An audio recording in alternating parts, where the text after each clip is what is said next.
Hi, thank you for coming. My name is Christopher Phillips. I'm a first year at the college. My question's for Mr. Stelter. You've all spoken extensively about Fox News being a purveyor of disinformation, but CNN is right up there with them. They pushed the Russian collusion hoax. They pushed the Jussie Smollett hoax. They smeared Justice Kavanaugh as a rapist, and they also smeared Nick Sandmann as a white supremacist.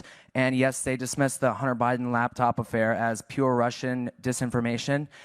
With mainstream corporate journalists becoming little more than apologists and cheerleaders for the regime, is it time to finally declare that the canon of journalistic ethics is dead or no longer operative? All the mistakes of the mainstream media, and CNN in particular, seem to magically all go in one direction. Are we expected to believe that this is all just some sort of random coincidence, or is there something else behind it? It's too bad. It's time for lunch.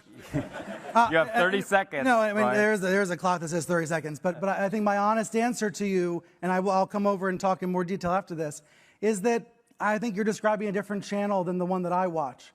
But I understand that that is a popular right-wing narrative about CNN. I think it's important, when we talk about shared reality and democracy, all these networks, all these news outlets have to defend democracy. And when they screw up, admit it. But when Benjamin Hall, the Fox correspondent, was wounded in Ukraine, the news crews at CNN and the New York Times stopped what they were doing, and they tried to help. They tried to help him get out of the country. They tried to find the dead crew members. That's what news outlets do. That's how they actually do work together, to your question about sharing those kinds of connections and trust. We don't talk about it enough, though. We don't share that reality about how that happens. And with regards to the regime, I think you mean the President Biden. The last time I spoke with a Biden aide, we yelled at each other. So that's the reality of the news business that people don't see, that people don't hear.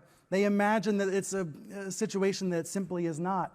But I think your question, it speaks to the failure of journalism to show our work and show the reality of how our profession operates.